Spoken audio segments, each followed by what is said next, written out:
288, the S&P advanced 56. More on these stories at townhall.com. If you're like most Americans nearing retirement with money in a 401k or IRA, then listen carefully. The U.S. dollar is under pressure. Foreign nations are reducing reliance on the dollar, and some analysts are openly warning about the long-term stability of U.S. currency dominance. Whether you call it currency debasement or the collapse of the dollar, the risk is real. And when confidence in the U.S. dollar shifts, gold and silver historically respond. Call Advantage Gold at 800-900-8000 to get your free gold investment kit. You'll also receive a free copy of Ken Rogoff's book, Our Dollar, Your Problem. Most American retirement accounts are dramatically underallocated to precious metals, even as central banks continue buying gold at record levels. Many Americans are rolling over a portion of their retirement savings into physical gold and silver, tax and penalty-free with Advantage Gold. Call Advantage Gold now at 800-900-8000. Results vary. Consult your financial advisor before investing. Call 800-900-8000. That's 800-900-8000. Here's the Wall Street Business Report. Warner Brothers Discovery says Paramount has raised the price of its takeover offer to $31 per share. That potentially sets the stage for a fresh bidding war with Netflix over the future of the Hollywood giant. The company previously offered $30 per share when it first went directly to Warner stakeholders. Samsung has unveiled its latest Galaxy smartphones, which boast an even bigger toolbox of artificial intelligence technology than the previous two generations. It also introduces a new privacy shield that blocks Snoopy bystanders from sneaking a peek at your screen. President Trump used his first State of the Union address to talk about a booming economy and falling prices. It also goes along with yesterday's conference board report that showed consumer confidence grew by about 3% this month. At the close on Wall Street, the Dow was up 307 points, NASDAQ up 288. For the Wall Street Business Report, I'm Bob Agnew. News and analysis at townhall.com. On Point Weather, brought to you by our friends at Palmetto State Armory. On 107 The Point. Here's tonight's forecast. Cloudy skies this evening, mild, low temperature of 55. Tomorrow, a couple days of rain starts. We're going to have on and off showers throughout the day, the high reaching 65. Same thing for Friday, pockets of rain to go with a high of 62. Weekend, much nicer. Sunshine returns by Sunday, 75 degrees. I'm Cal Moss with your On Point local weather. WQXL Columbia, W264DF. From the Bart Fireside Studio, the solution for keeping you warm this winter. This is 107 The Point. This is The Point. Make thepointradio.com. The Point. The Point.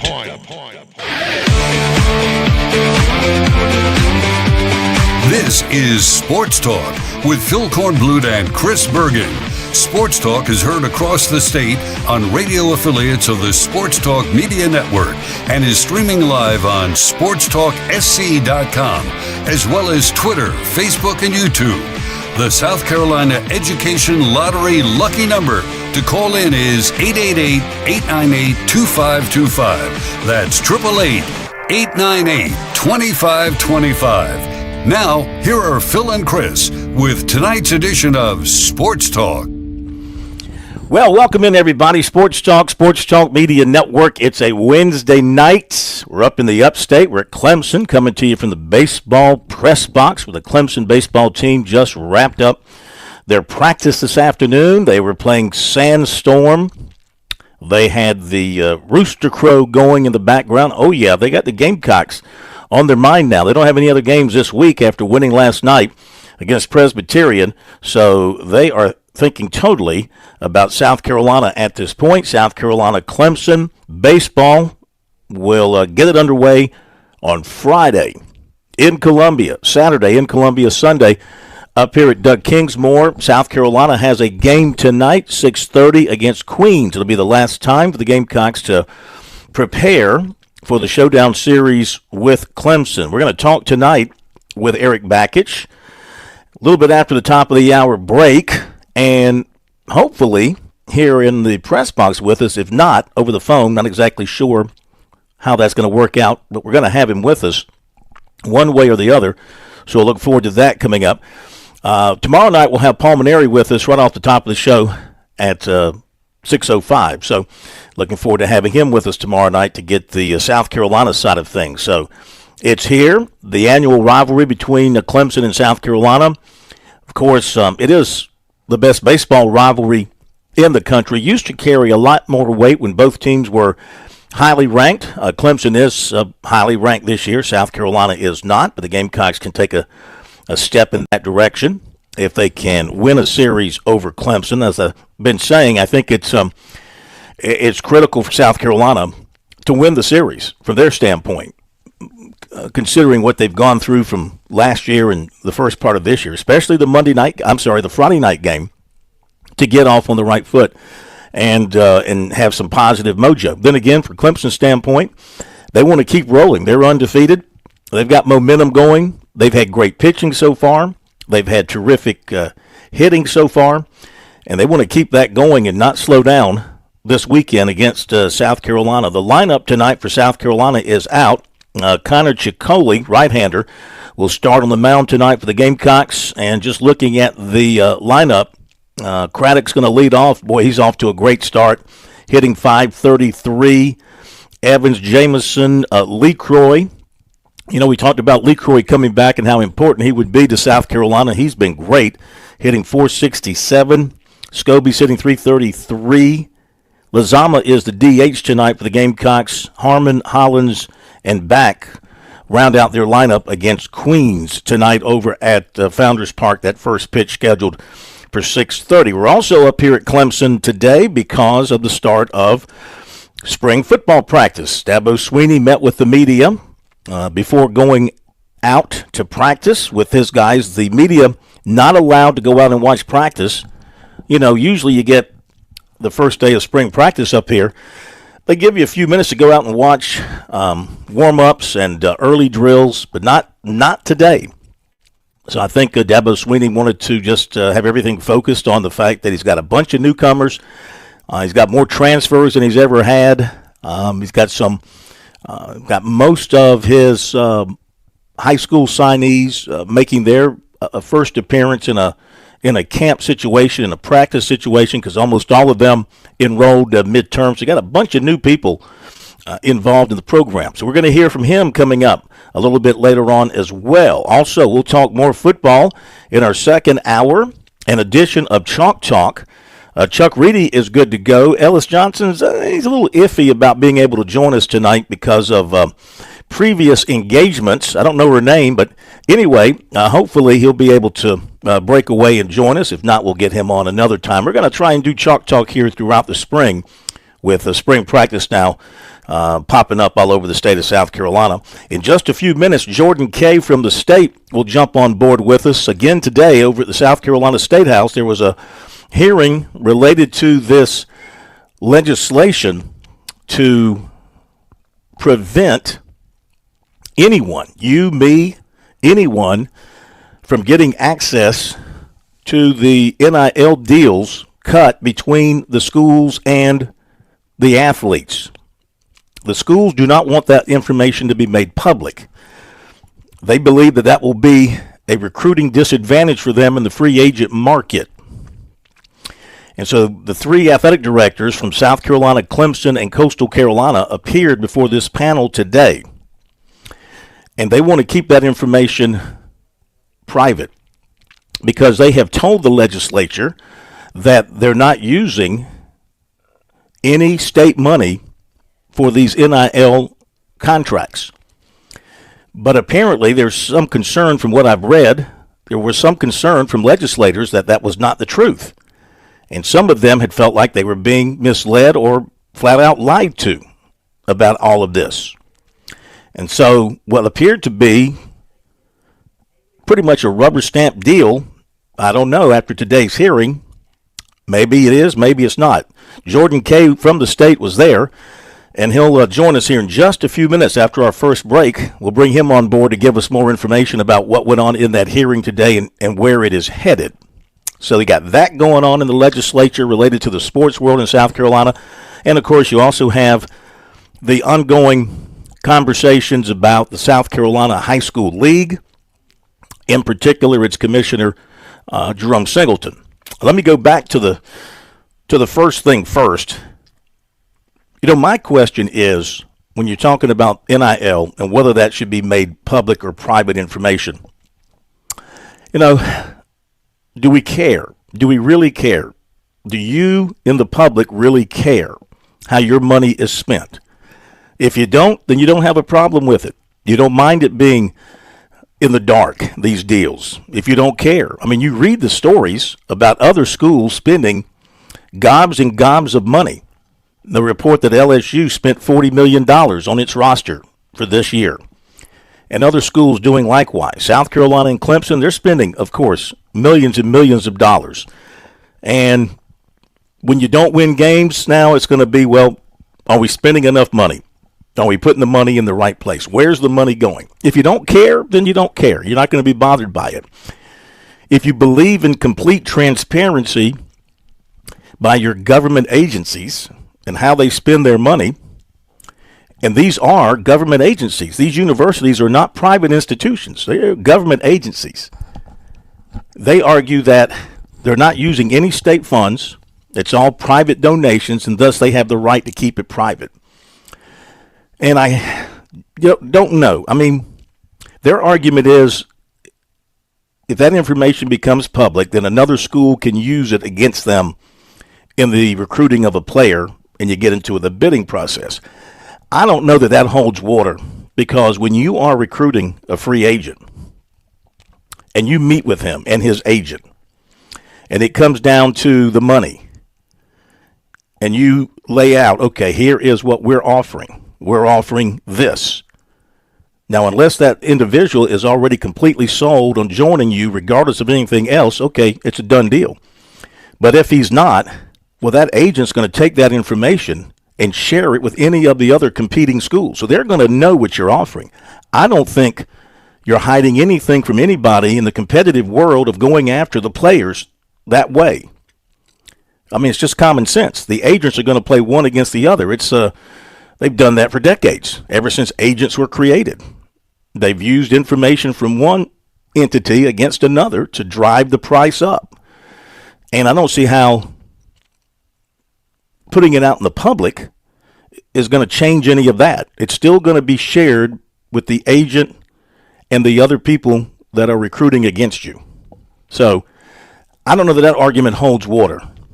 If it's just information that you feel like the public doesn't need to know, and the public's on a need-to-know basis, and the public doesn't need to know what you're paying the athletes, and I get that. But I don't buy the argument of a competitive disadvantage. Somebody needs to explain to me in the process of recruiting the free agents how the competing schools aren't going to know what your offer is, just like you're going to know their offer. If South Carolina and Clemson are going after the same quarterback, and it's gotten down to the bidding process, they're going to have information each way. And the agents, most likely are going to share information. And as a matter of fact, it would seem to me that you can't trust agents, can you? Agents can make up a figure. And so you don't know if that figure is accurate or not. But if you can FOI the actual documents, then you actually have a little bit more. You have truth. You have actual facts and actual evidence of what you're competing against. That's not a bad thing the way I look at it. It might even keep you from driving the price up and having to pay an exorbitant price, a higher price based on a lie. You don't know if they're telling you the truth unless you can see it on paper. So maybe the truth and the transparency would actually help in the competition here. So truth and transparency is never a bad thing. If you've got nothing to hide, you've got nothing to hide. So that's going on. And then, of course, the high school league thing's another issue, and doesn't look like anything is happening the rest of this week. And I don't think Jerome Singleton is going anywhere. People who were thinking that he might resign, from talking with him last night, as I did after the show, he tells me he has no intention of resigning, that he works for the high school league. He doesn't work for the state legislature. He works for the membership of the high school league. And the high school league, that membership, has not told him or indicated to him or tried to push him out of his job. So I don't know what's going to happen with that moving forward. The votes in the legislature, there might be the votes there to, well, I don't know. The votes in the legislature might be there. I guess they have the power to disband the high school league. I guess they do. Well, they wouldn't be discussing this. But the high school league's been in place for like over 100 years here in South Carolina. And you're just not going to do away with an organization like that and bring in something brand new without screwing everything up and without creating a bigger mess than what you think you've got a mess somehow, some way. You're going to create a bigger mess, I think. I think you just need to leave well enough alone. And there are more important issues to be dealt with. This is not an issue that affects this.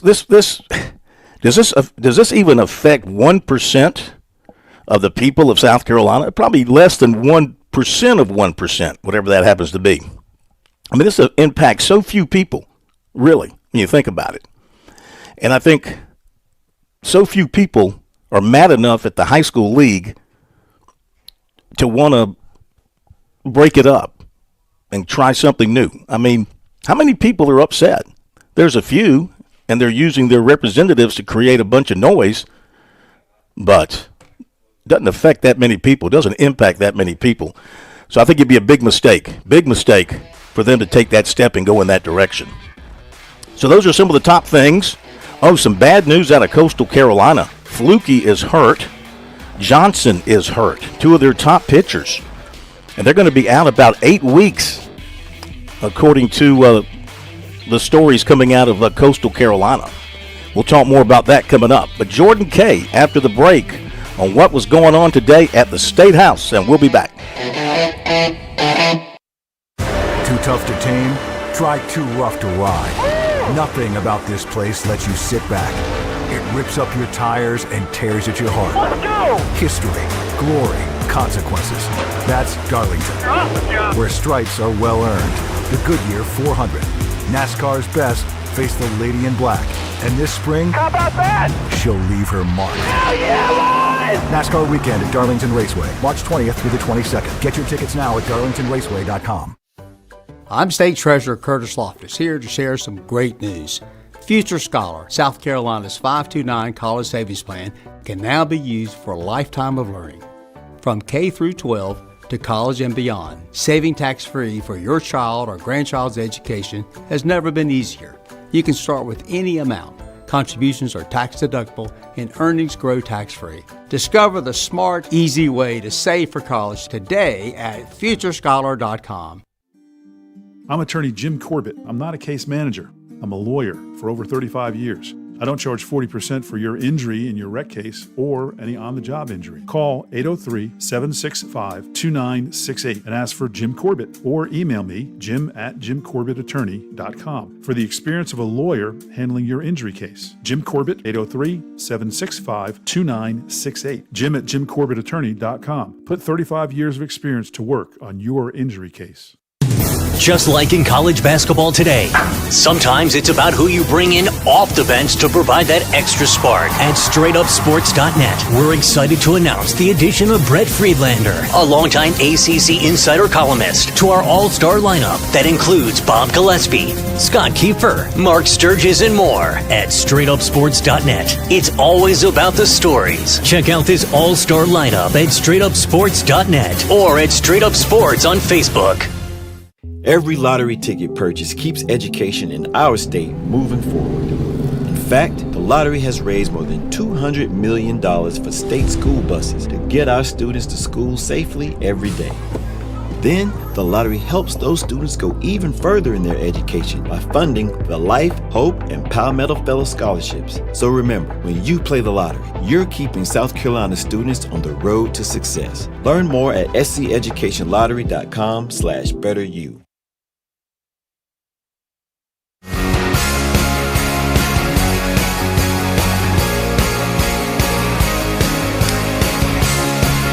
Let's welcome in Jordan Kay of the State newspaper now to Sports Talk. We come to you from up at Clemson. Eric Bakich in a little bit. Dabo Sweeney as well. But a busy day over at the State House as they concern themselves about whether or not folks should have an opportunity to find out the amount of those NIL deals. Should that be made public? Welcome, Jordan. How you doing? I'm great, Phil. How are you? Doing fine. We also, Jordan and I, ran into each other over at USC today because we had interviews with the free agents that the Gamecocks signed in the offseason, and we're going to hear from Armando Nieves, the big offensive lineman from New Mexico State. Yeah, I call them free agents, my man. I don't mess around. I'm all into the pro scene here. Love it. So, what went on today? You were over there. What'd you take away from the session? Yeah, basically, I mean, the Senate has to vote on the bill, and they voted once, and they were going to have to vote again, and some of them got tripped up because they saw kind of a Post-Courier story that said that, hey, the University of Clemson is giving money to the athletic department, and kind of realized that, hey, that happens at South Carolina and Coastal and plenty of other schools across the country and the state, and wanted to know, like, hey, how can schools or athletic departments be sure that state funds or tuition dollars aren't going to rev share payments?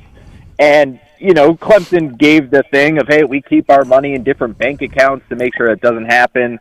South Carolina said, you know, our conference distribution from the SEC is what we use to pay the players. And, you know, kind of the counter argument to that is, you know, money is just fungible. It's in bucket. You know, what does it matter if you're just moving money from different buckets? Like, it's all money that you got from the university or whatever.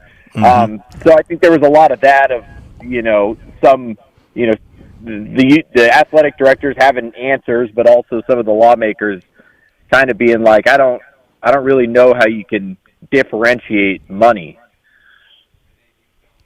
So where does it go from here? When is the vote taking place? Yeah, I think they're going to vote tomorrow. Is what we think, and then, you know, from there, if the vote goes through, it would go to the governor's desk, and he's been in opposition to this bill, and so, you know, you would have to wonder, does he veto it? But even if he vetoes it, you know, it still seems like a likelihood that this would go through. Override the old veto sort of thing. So did anybody on the legislative side, anybody made a strong argument against passing this bill?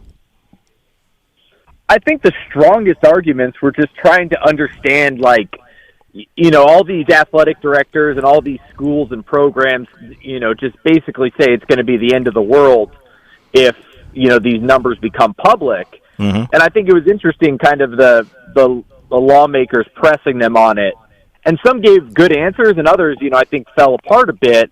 Like the idea of, well, if, you know, every school knows how much we're paying our players, they're just going to outbid us. And it's like, you know, one guy was asked, basically said, like, that already happens. Like, aren't they just going to call the agent? Yeah. And someone even, you know, one of the lawmakers chimed in and said, or if you're Ole Miss, you just call the player. You didn't even call the agent. So that got some good laughs. So that was kind of one thing where I'm like, well, that's odd. You know, that I don't know if that holds up. But there are arguments that do hold up. Like, would South Carolina or Clemson, you know, or Coastal, you know, be able to attract talent as much? You know, if all things are equal, are you going to go to the place that's going to put your salary for everyone to see, or are you going to go somewhere that's going to keep it secret? You know, I think the other interesting thing is, you know, hey, even if they say, hey, we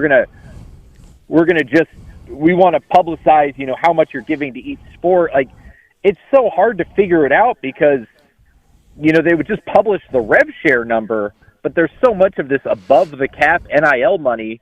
So, like, you're never really going to know how much a player actually makes, and you're probably never going to know how much an actual, like, program makes if you're just going by the rev share number.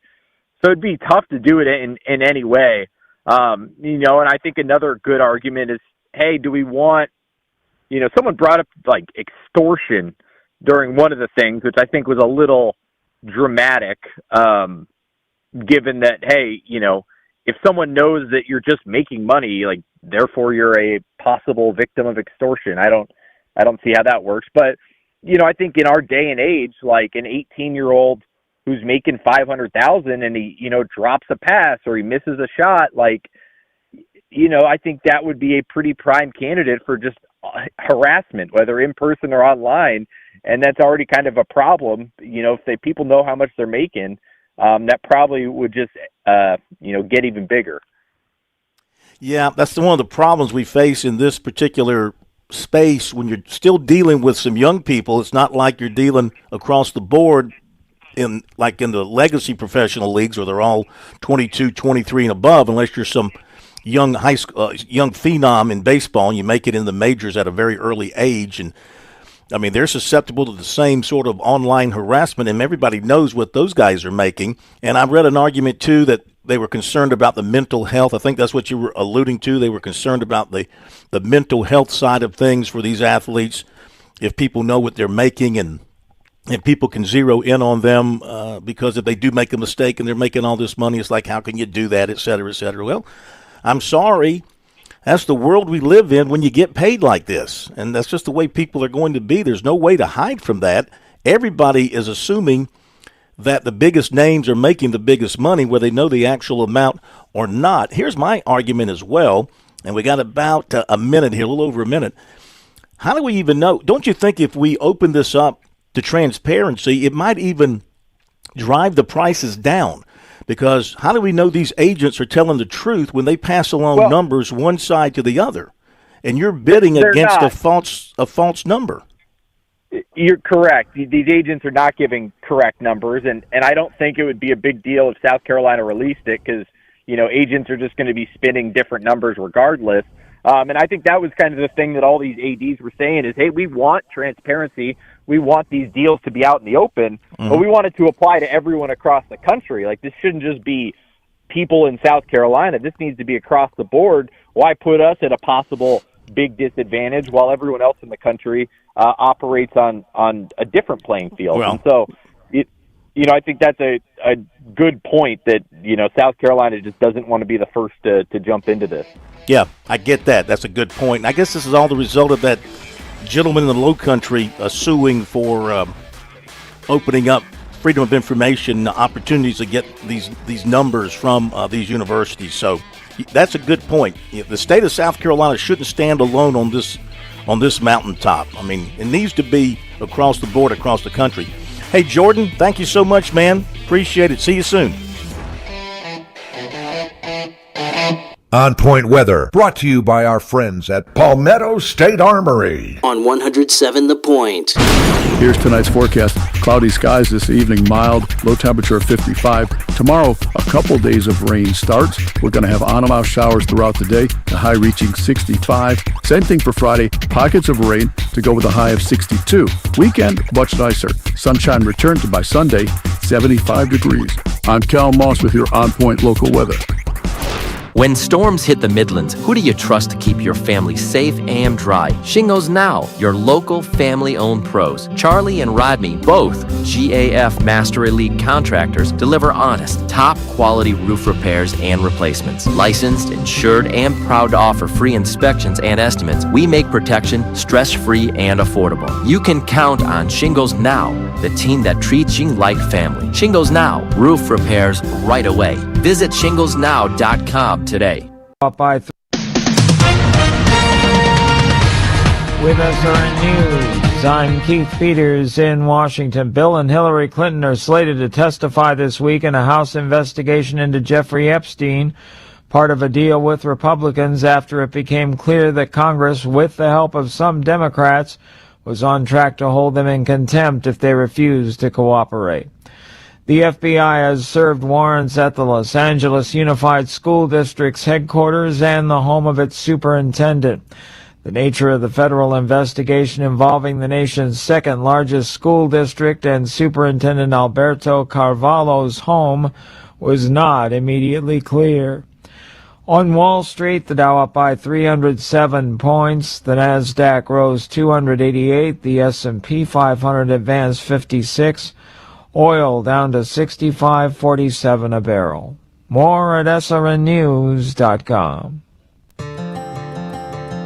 When your pipes panic, Franklin Plumbing and Drain Cleaning steps right in, fast and friendly. Josh and his team aren't just fixing leaks, they're restoring your peace of mind. This is when you're at your most vulnerable. You got a problem, you need a solution. They're not coming out to upsell you or talk you into something new this or new that. You'll appreciate their process. They'll tell you what needs to get done and what it'll cost before they ever even bring in their tools to start the work. They're locally owned, which unfortunately is no longer the norm in the Midlands. Franklin Plumbing and Drain Cleaning will treat every home like their own. They've done work for me, for my brother, countless numbers of Point listeners. Dial 799-2222 or visit franklinplumbing.sc.com and you tell them Kev from The Point sent you. You will experience plumbing that's more than just a fix. It's a solution from people who care about their work and stand by it. When you need them, please don't panic. Just call Franklin Plumbing and Drain Cleaning, 799-2222.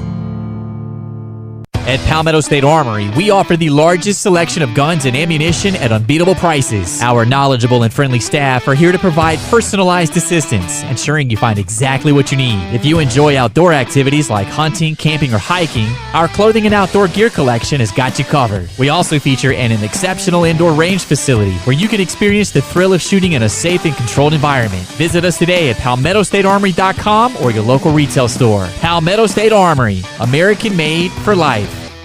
Hey y'all, this is Ted from Flight Deck Restaurant. We'd like to invite you and your family to dine with us. We have a great menu that's sure to please your whole family. We have fresh cooked burgers, big juicy wings, blue plate menu featuring country cooking, oven baked hoagies, fresh crisp salads, authentic Greek food like gyros, souvlaki, and baklava. We also carry 20 different premium cheesecakes and pies. Flight Deck Restaurant also has an arcade with 30 different games like Star Wars, Batman, Skee Ball, Bass Wheel, Pac-Man, Galaga, and so much more. Flight Deck, your favorite family restaurant. Thanks y'all and God bless. When your temperatures swing, your for anything. Get our $99 preventative maintenance, a full inspection and tune-up that keeps your equipment efficient, reliable, and safe. Thinking it's time for an upgrade? We offer estimates on new Goodman and American Standard systems. You'll get honest advice, fair pricing, and expert installation. No gimmicks, no surprises. Call 803-331-8143 or visit sweetcomfortservices.com to schedule today. Hi, I'm Sean Paliak, the new owner of Columbia Screen Printing and Design, formerly Bardak Design and Tease Me. We've rebranded, but our experienced staff and quality results haven't changed. We proudly serve the Columbia area with top-notch garments and design, and offer free delivery on our local orders. Visit us on Rosewood Drive near the fairgrounds, or check us out online. For t-shirts, sweatshirts, jerseys, koozies, and more, call Columbia Screen Printing and Design at 254-7940. We're local, fast, and ready to wow you.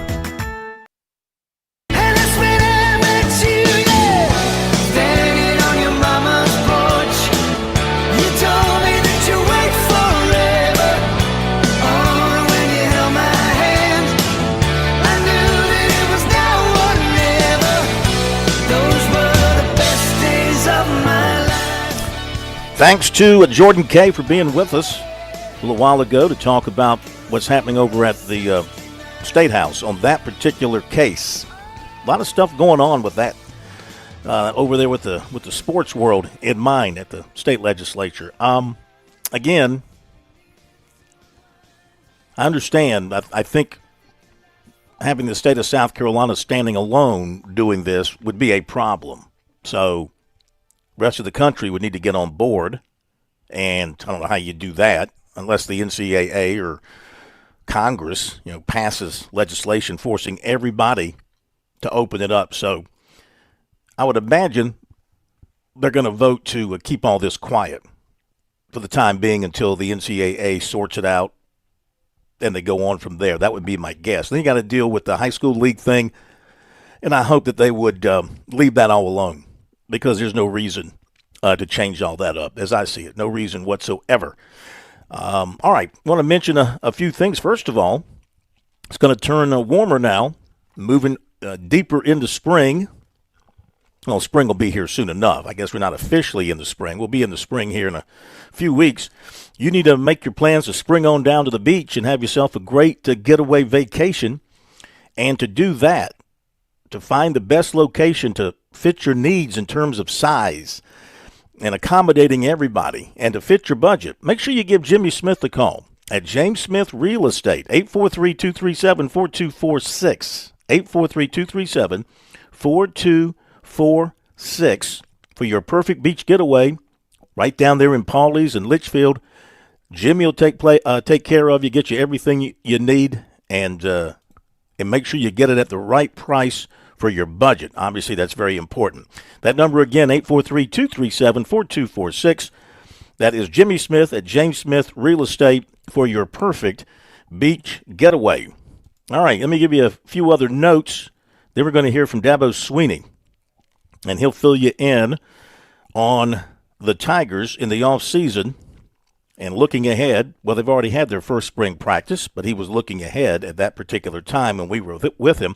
Update our poll question of the week, presented by Larry Lucas State Farm Insurance. In Columbia, 803-799-1998. In Lexington, 803-359-0770. Who wins the baseball series? So the latest polling, because I had to redo the poll, so the second go-around, right now 46.4% believe that Clemson will win 2 of 3. 33.9% have the Tigers in a sweep. 12.5% believe the Gamecocks will win 2 of 3. And 7% have the Gamecocks winning in a sweep. You can vote on that on our X account, SC Sports Now, and also on our website, SportsTalkSC.com. Make sure, of course, you follow us on those accounts, on Facebook at Sports Talk Media Network, and on YouTube at Sports Talk Media Network and the Chief Sports app, a great way to follow us and other shows as well. Make sure you download that. It's free. Great app, and gives you access to our show, many other shows. That is the Chief Sports app. All right, I wanted to mention a couple of other things before we get to Dabo Sweeney. University of Cincinnati filed a lawsuit against quarterback Brendan Sorsby, now at Texas Tech, seeking payment on a $1 million buyout from a multi-season revenue-sharing deal between Sorsby and Cincinnati.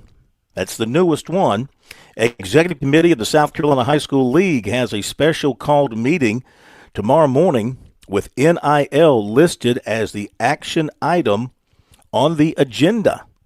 So they're going to take up the argument or the conversation about NIL for high school kids here in South Carolina. I got to believe, because it's happened in Georgia, it's happened in North Carolina and other states, got to believe that if it doesn't happen now, it's eventually going to happen in the state of South Carolina. USC announced today that they will have a Spring Fest, the Garnet and Black Spring Fest on April 11th at the Colonial Life Arena. Did you predict this? Pretty much, yeah. I pretty much called it. Well, good.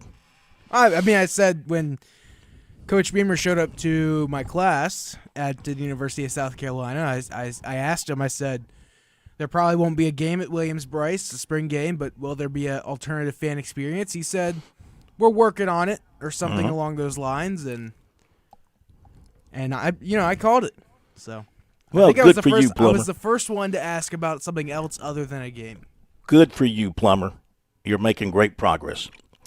The Garnet and Black Spring Fest. Did you suggest that they bring in Darius Rucker to put on a concert at the CLA? I did not, and if you look at the poster that they put out, it looks like it was made with AI. Is that okay? Is there anything wrong with that? If you look in the background of that poster, there's hills. Do we have hills and mountains in Columbia? Well, they do have hills in Columbia, absolutely. Oh, sure. It's known as the Midlands. There are hills in Columbia. You obviously don't walk around the capital city very much. Hills, but I mean mountains. If you look in that thing, it's like wooded mountains, and it's like, look at it. Do you see the poster? I see it. I don't see mountains. I see some hills.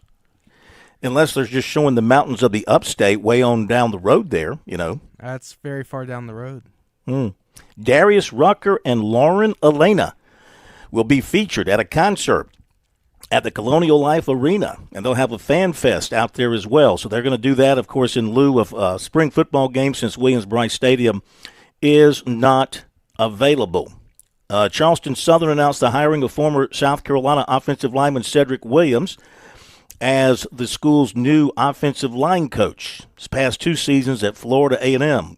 Grayson Klein is the new tight ends coach at Furman. Last 2 seasons, he was at Dartmouth in charge of offensive quality control. So quite a number of coaching staff changes at Furman.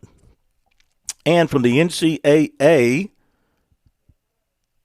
stiff penalties on schools for adding a transfer outside of the portal window. The head coach would be prohibited from all football recruiting and on-field coaching and administrative duties through the 6th contest of the season.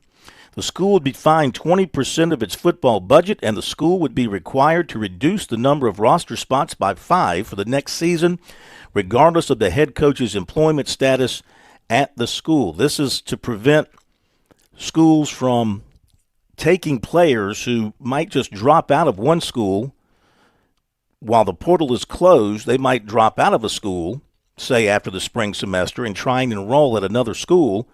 So this is being done to prevent that from happening. So we'll see how that holds up. Also, I saw a story about the NCAA and dealing with tampering.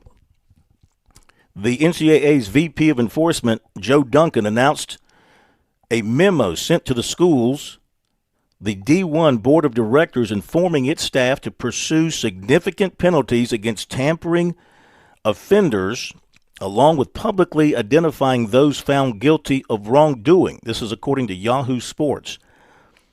He wrote in the memo that the NCAA is working closely with Jeff Means, the chair of the D1 Board of Directions Infractions Process Committee, to quickly address violations. So they want it public, and they want significant penalties against those who participate in tampering. Dabo Swinney said today that he's heard nothing more on the tampering allegations that they levied against Ole Miss.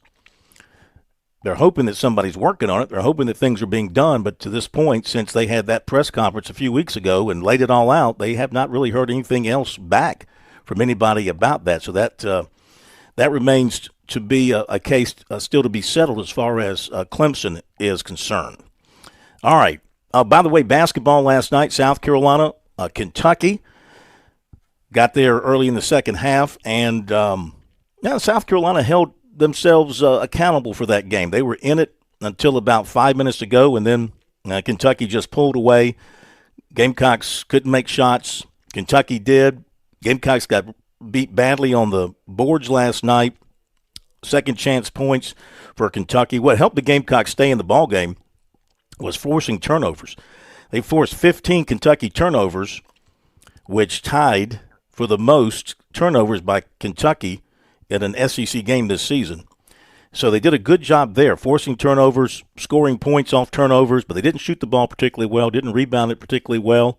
But still had a chance with about 5 minutes to go, but it got away from them. So that clinches a losing regular season for the Gamecocks. They're 12-16 with 3 games left in the regular season, so they're going to have a losing regular season no matter what.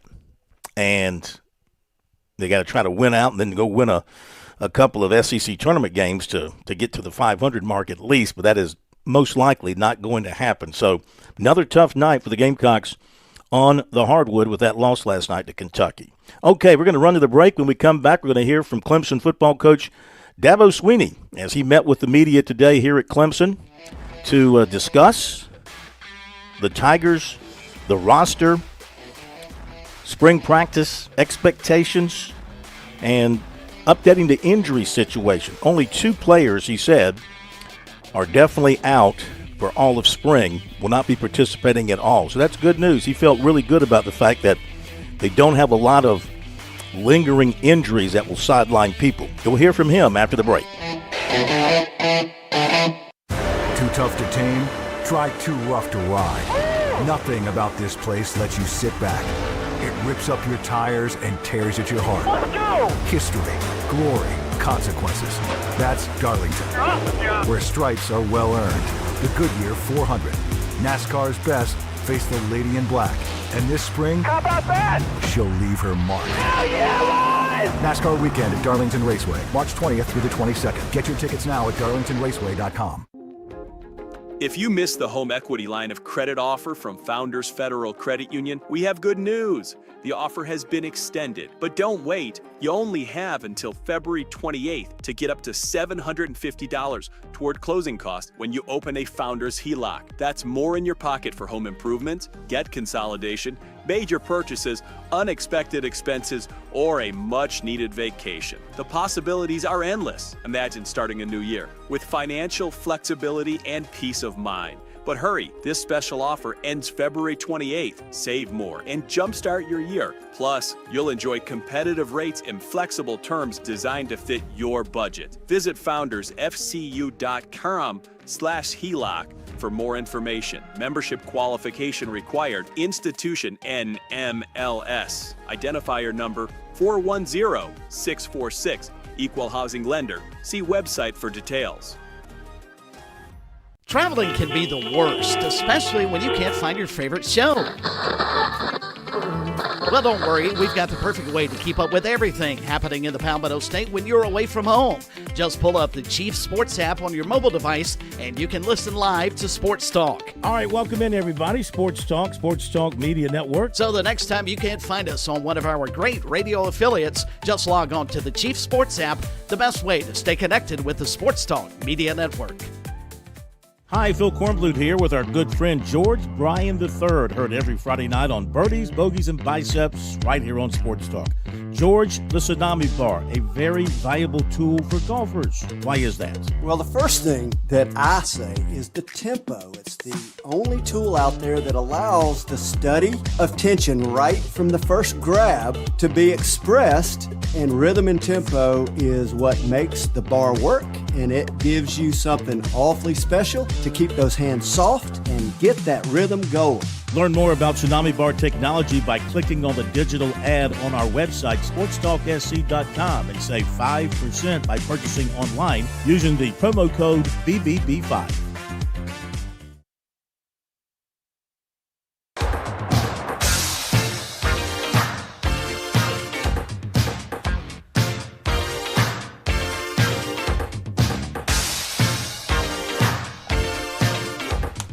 Sports Talk tonight from up at Clemson. We're in the baseball press box. It's all quiet here now. Baseball team cleared out of here about 45 minutes ago after doing their yoga session. They had a practice, and then they did yoga out in the outfield. You know what? I was watching them and listening to the yoga stuff. It almost put me to sleep there, Plummer. Very relaxing. You ever do yoga? Yoga, very relaxing. I've never done yoga. What are some of the things that they do in yoga, Phil? They stretch. They stretch, and they do a lot of calm, deep thinking. You should have joined them, Phil. Yeah. I felt it up here in the press box. I almost fell over, just about to fall asleep. But then there's football, where there's energy, and there's action, and there's no resting. And Clemson coming off a disappointing season. Dabo Swinney couldn't wait to get to spring practice and get it underway, close the book on last year. They've done that. It's a brand new season, 0-0. Going to face LSU in that $40 million roster that they've put together. Clemson's paltry $22 million roster, whatever it is. I'm just throwing a number out there, but I'm just kind of guessing. Probably facing a team that spent twice the money that you spent or somewhere in that neighborhood. But you know what? They put their pants on one leg at a time, and we'll find out about that in September. But let's go to Dabo Swinney from earlier today as he gave us a preview look at the Tigers. The first day of spring ball is always a ton of excitement and enthusiasm because you got so many new people, especially in today's era of college football with mid-years and things like that. So we got a lot of new faces. But biggest thing is just excited that we get to start over. We get to get back on the field and we get to build a new team. We get to attack a new challenge. So excited about that. Spring ball is different to some people. Some people approach it differently. For me, it's really always about development. That's what spring ball is about. It's about development. Just like in the NFL, OTAs is about development. It's about putting your team together. It's about evaluating your team. It's about competition.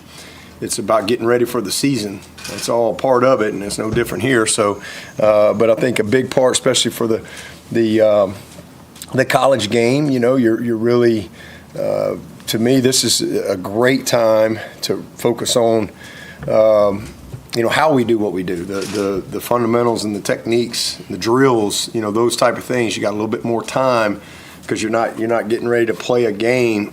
So a lot of emphasis on, and then you got so many new people every year.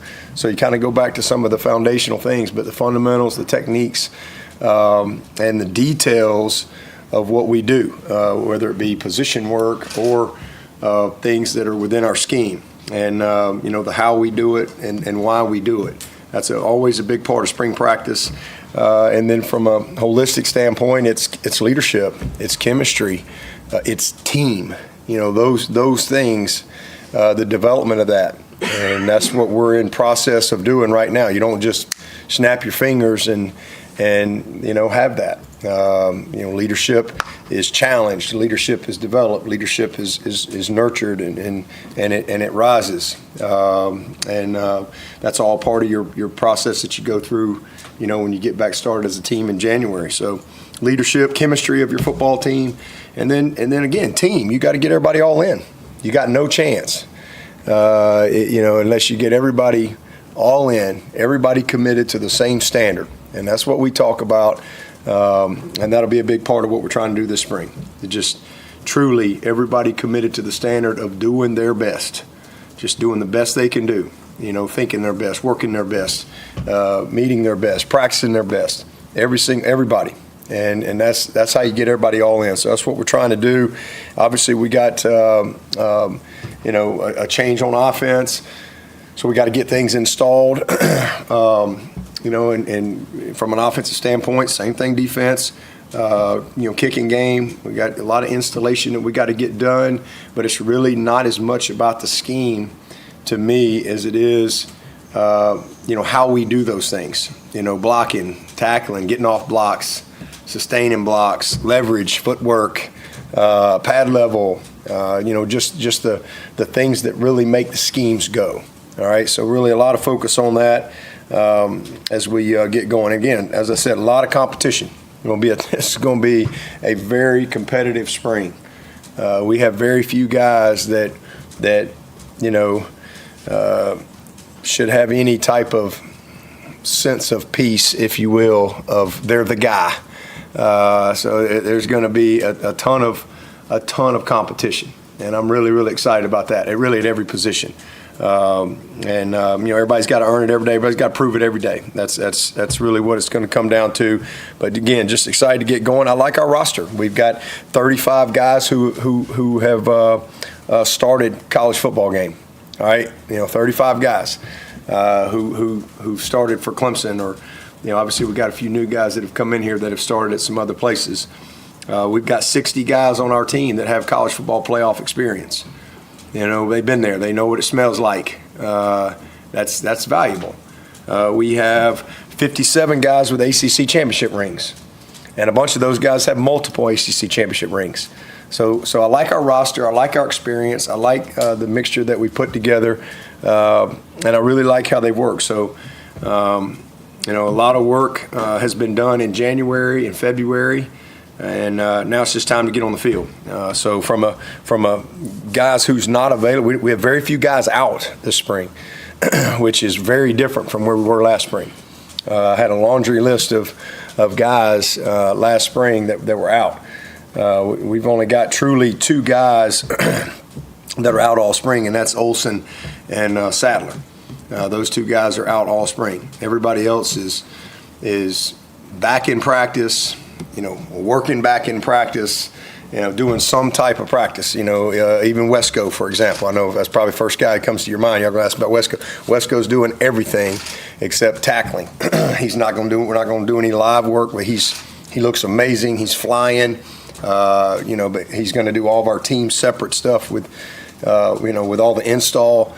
But he'll be held out of all the good on good this spring. That's the one thing he won't be allowed to do. But everything else, he's timing with the quarterbacks, routes, again, all the install team separate stuff. He's doing all that. Mat drills, done everything. But he'll have no live contact. So he looks amazing. He's doing great. Feel really good about him. TJ Moore. So just some guys that are limited a little bit. Sammy Brown had to have a little surgery on his wrist. He's doing great. He'll be limited, but he'll be rocking and rolling, more and more each day. But he'll be out there in green today. Same thing with Gibson. He had to have a little hand surgery, but he's doing good. Braden Jacobs is doing great. He's working his way.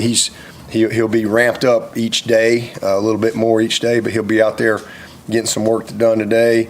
Elijah Thurman is another one. Obviously had some shoulder surgery. He's doing great. He'll be in green. He'll be practicing today, and he'll be ramping up more and more as we go through spring. Told you about Wesco.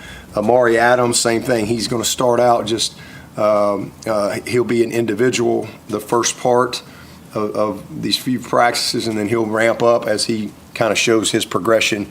Warrants that. So he's doing really good. Makai will probably get a little individual, and that's probably all he'll get all spring. All right. So Makai, will get some Indy, but then that'll probably be limited with him. But Olsen and Sadler will be out. TJ Moore, right now still in yellow. Had a little surgery postseason. But hopefully latter part of spring he'll be getting him and Cole Turner both had very similar surgery and lower body wise, so they're both doing great. They'll both be limited early, but at some point as we get through spring, those guys will ramp up as well. So really in a good spot with just truly 3 guys that right now are out. Everybody else is getting some type of work, so feel good about that. We got 15 mid-years in here, 10 transfers. We got one more that'll get here this summer. 6 guys that'll be here this summer with our high school guys and one other transfer. So the biggest thing is our team is here now. So all the guys that are back, and we're still probably I think we're number 1 or top in the country in retention. So we got a lot of guys back, and then we added some guys. So we got 25 guys or so that are in practice right now, that are here, that are new. So a lot of work to do. And Okay, Dabo Sweeney, who also said he's close on a decision on a new special teams coordinator, plans to announce something soon about that. He also said the quarterbacks will not be live during spring practice. Top of the hour, we'll be back.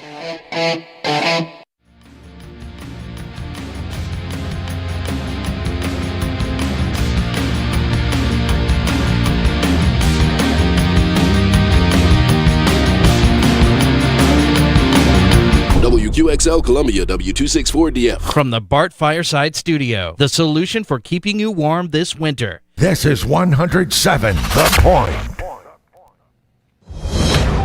News this hour from Town Hall. I'm Keith Peters in Washington. More snow is in the forecast as the Northeast scrambles to clear piles from last storm. Correspondent Julie Walker reports. Another round is in the forecast. National Weather Service forecaster Bob Oravec. Potential maybe on Monday for another potential heavy snow event across parts of the Ohio Valley, Midwest into the Northeast. New Yorker Haley Glickman-Hawk, who was out shoveling, says she used to live in Boston, which got even more snow, and hopes it doesn't get that bad here. Where you're like packing in the snow to try to get more on top of the pile without it falling off. We haven't hit that yet, so. Power outages, flight delays and cancellations, traffic accidents, and other weather-related issues continue in some parts of the Northeast due to the snow. Julie Walker, New York. Reaction to last night's State of the Union speech by President Trump still coming in.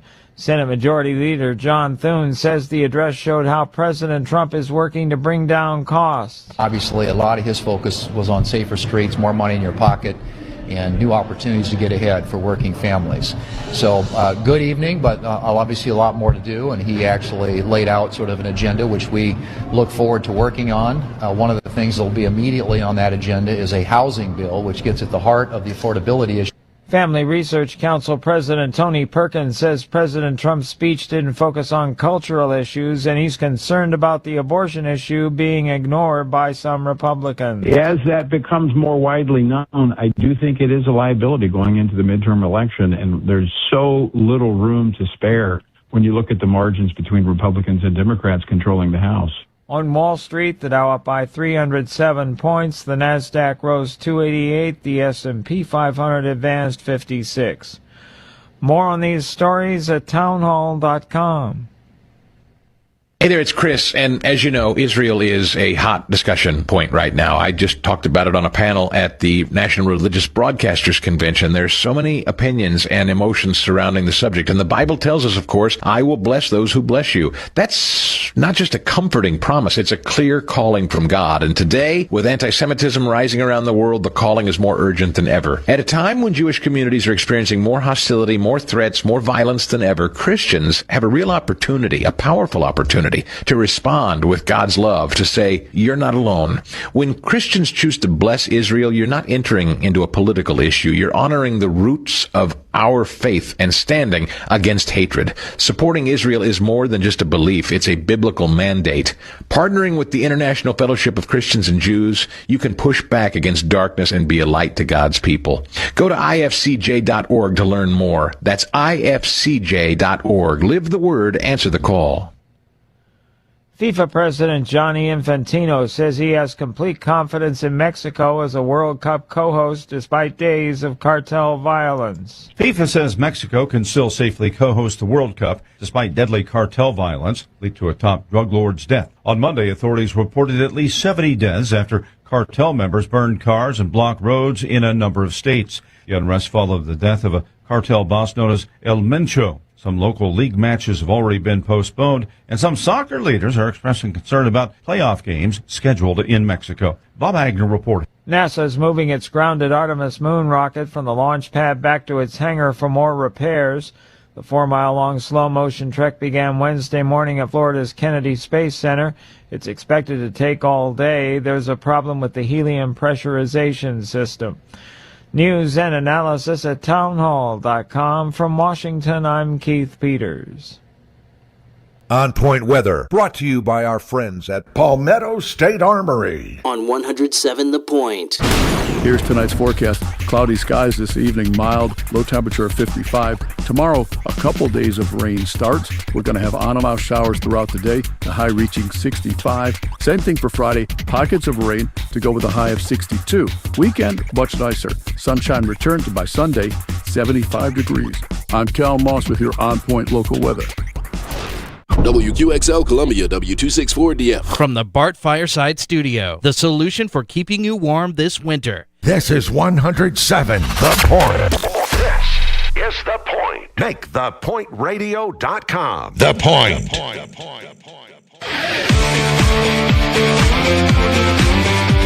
Welcome back to Sports Talk on the Sports Talk Media Network.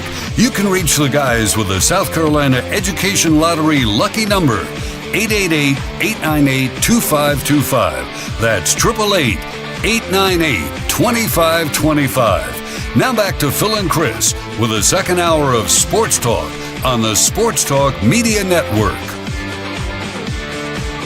Welcome back, everybody. Sports Talk Media Network. Wednesday night, we're up at Clemson. Came up for Dabo Swinney and the start of spring football. Hung around for some baseball talk with Coach Bakich in just a moment. Let's update scores. Top of the second, Queens has taken a 3-0 lead on South Carolina. So Queens is still batting in the top of the second. 2 outs, runners on second and third. And they have scored on a 2-run single to center and another single to center for an RBI. And it's given the Queens team a 3-0 lead.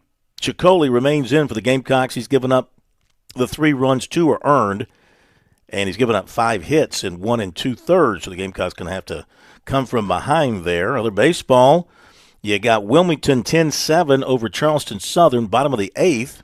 Charleston Southern off to a 7-0 start. East Carolina leads the College of Charleston 3-1 in Greenville, bottom of the 4th. And Stetson with a 1-0 lead over Upstate. in the top of the third. And let me also, if you haven't heard this news, boy, this happens in college baseball. Everybody's dealing with the arms. Bad news at Coastal. Right-hander Cameron Flukie, left-hander Hayden Johnson, expected to miss at least 8 weeks. Flukie is dealing with a stress fracture in the rib, and Johnson a stress reaction in his elbow. Of course, they've already lost their key closer for the season. South Carolina's lost a starter. Clemson's lost a major pitcher as well. So we welcome in Coach Eric Bakich to Sports Talk. We're coming to you from the baseball press box. He's coming to us from his comfortable, humble abode here in the Clemson Township. Coach, welcome in. How are you? Good evening, Phil. How you doing? Thanks for having me.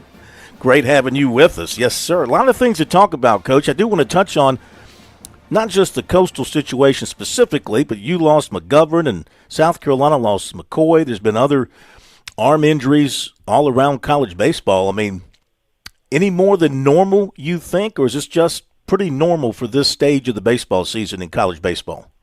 No, Phil, this is an epidemic that goes all the way down to youth sports, and it has maybe not as, I mean, who knows where you can pinpoint it. All I know is that kids don't need to be throwing a baseball 12 months out of the year, and they sure as hell don't need to be specializing in baseball at a young age before they get to high school. And so I think what you have is you have a lot of overuse injuries over time. You don't have enough time on your show for me to go on my soapbox and rant about how kids should sport sample and not sport specialize, especially in a sport like baseball that requires an unnatural overhand throwing motion. But, you know, there could be a lot of reasons, and, you know, it could be a contribution of a lot of things, like limited ramp time before the start of the season, or overuse leading up to overtime, or, you know, maybe even just whatever micro reason at their individual facility or on their individual teams. But I do know that our sport has too many arm injuries, and it extends all the way down to youth players. Great points. Great points that you made there. I hope people are listening. So are you sitting at home watching the Gamecocks and Queens? You getting a last-minute look at the Gamecocks? I will now that you said that you gave a good recap of their score. Yeah, I just walked in the door, so yeah, I'll probably flip them on and bear down a little bit. Is there anything you can learn that you don't already know? I don't think so. I mean, we've been, you know, both teams pay attention to each other, you know, pretty significantly. So, you know, they have good play. They always have good players. They have good players every year, and you know, it's going to come down to who plays better. So I don't know if we're going to learn anything watching them against Queens tonight, but you know, it's just more just to take one final look. But, you know, but we've got most of our scouting done. If it had it done for a while. Sure. Heard Sandman playing here at the ballpark, and heard the rooster crowing as well, and I know that's something you do with these big games. I mean, what do you sense among your players in getting ready for the rivalry weekend? I think there's such a build-up for it from August on. You know, we train like these chaos environments to get them ready to be able to go automatic, as my good friend, former Navy SEAL Captain Tom Chaby says, and he works with our team as well. And you know, the ability to go automatic comes from just an incessant amount of repetition. And so we just, you heard those noises today because we do that all the time. We play crowd noise, not necessarily sandstorm, but today it was sandstorm. But you know, we try to recreate and train in a chaos environment, and so our players can perform under pressure when we have these high stakes, big lights, big stage moments. So your team is undefeated. You're ranked as high as number 11. You're 8-0. You beat PC last night. I mean, I don't know where to begin to praise. You're hitting the ball extremely well. The team batting average is well over 300. The pitching's been phenomenal. The team ERA is under 1.5. What's not to like about the team so far? Phil, you can take those stats and, you know, you can you can use them. You can trade them out for the old Charmin Ultra Soft because it just doesn't matter what the stats are this weekend. I mean, it's literally going to come down to which team plays the best, and it doesn't matter who's got the statistical advantage or the what looks better on paper. These environments are so good. They're just, the fans make the energy in these parks. So it's just a force multiplier to the baseball that's happening between the white lines. That just the teams that can take a deep breath and be able to stay in control of their emotions are the teams that's going to have the advantage. So we're really looking forward to it, and it doesn't matter what our record is and what our stats are going into Friday. Sure, but okay, let me ask you this then. Forget the stats. Just to your eye, to the coach's eye, how well do you think your team has been playing from a complete standpoint, in the field, at the plate, on the mound? We have what we call game goals, and so we have 24 measurables every single game, and we try to get 12 of them within each game. That's what we try to do, and there's 8 offensively. There's 5 defensively, there's 8 on the mound, and then there's 3 from a team standpoint. And so from an execution perspective, if just neutral thinking objectively through an objective lens of take my eyeballs out of it and take emotion and feelings out of it and just measure objectively how we've been playing well according to the game goals that we are getting. My eyeballs told me last night we were sloppy against Presbyterian, but the game goals actually were very good. And so what it was is I just, can't let a few too many walks or hit batters influence my thinking, because actually we played pretty well, and we got 3 double plays and made a couple of other nice defensive plays that minimized a lot of their scoring opportunities. They only got 2 single runs in the 8th and the 9th. So even though watching the game and coaching the game, it felt like we left a lot of meat on the bone.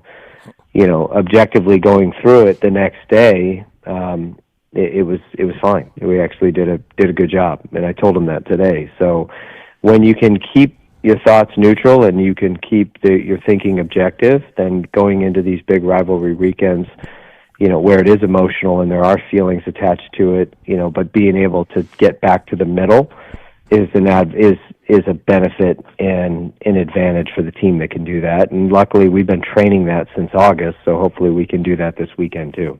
All right, very good. Visiting with Coach Eric Bakich, Clemson baseball coach. South Carolina got out of that top of the second with no further damage. They're still down 3-0, 2 outs, runner on first, bottom of the second. All right, so I know statistics on errors can definitely be misleading, but you've had 10 errors in your I'm looking at your stats before PC. You had 10 errors going into that game. Nothing to worry about as far as you're concerned. Is the defense good enough? So you have to look at what the errors are being made on. Are they careless errors on routine plays? And we've had 2 of those, and that's you never want to make careless errors on routine plays. Like, those are just automatic. But we've had a couple of plays that our players left their feet and made a diving play in the infield, and then came up throwing and threw it away. And those are scored errors, as they should, because they got to their feet and had a chance to make the throw and didn't make the throw and threw it away, and maybe somebody advanced. Or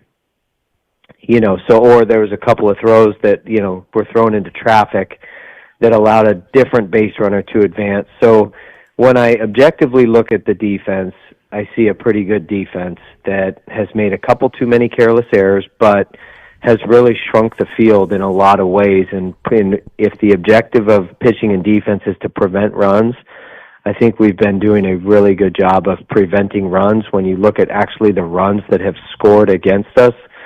So the fielding percentage is misleading, but the runs scored against us is the thing to look at. And we have done a good job of being very stingy in that category.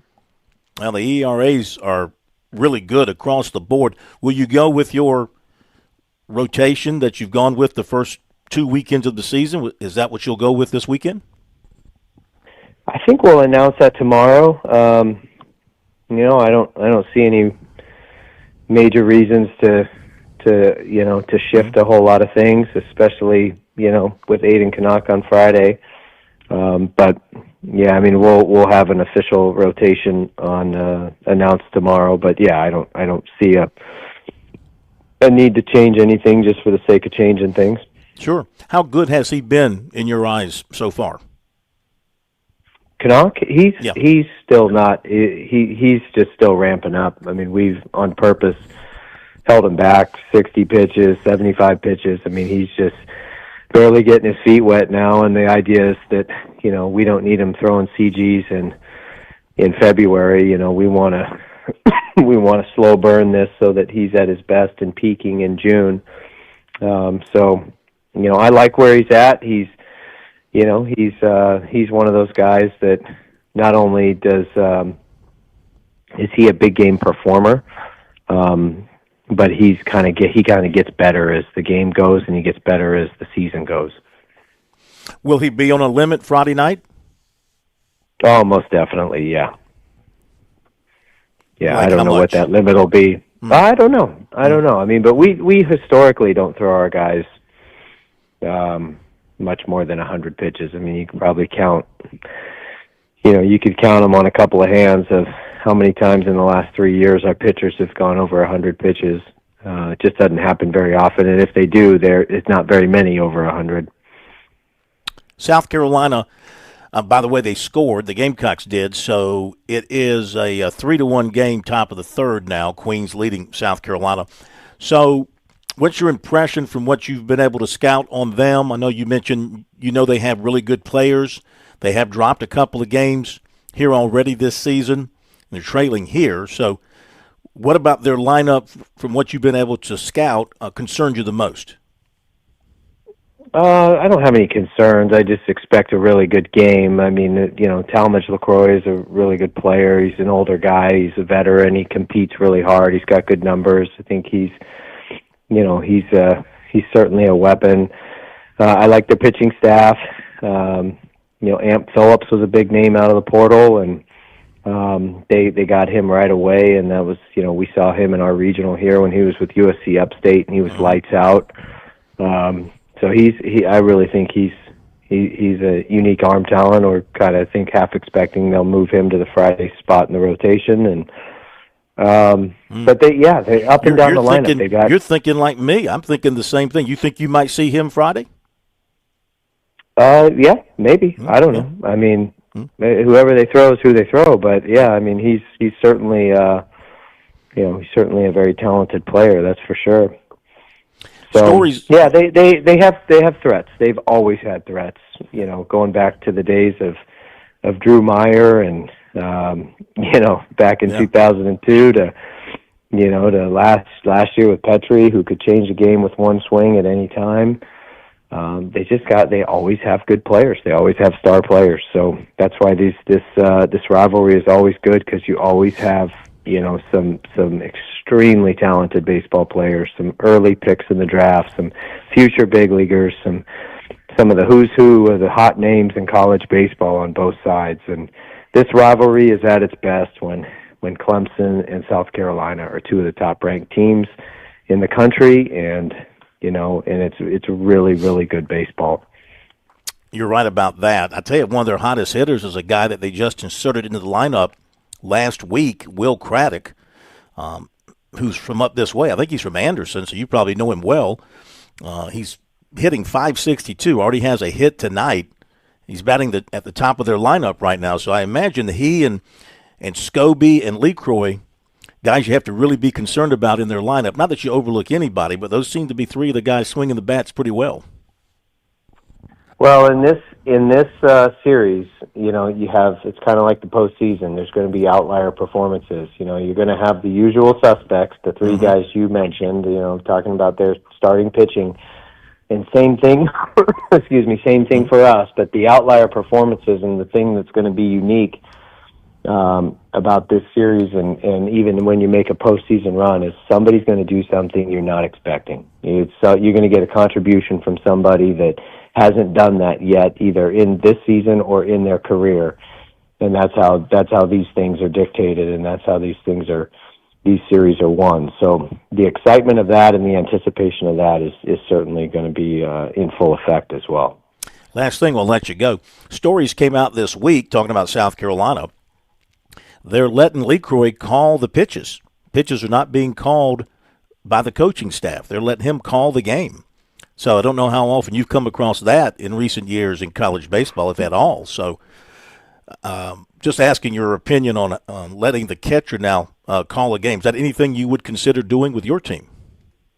Well, our pitch calling system went out. The electronic system went out. So actually, Jacob Gerald did it the other day too. So really, when you have older kids that have a feel and have experience, and know what the pitcher on the mound, what his highest strike percentage is to his highest strike percentage location, can read swings and can know how to call the game and knows what the game calls for at the same time, then you have a high level of trust.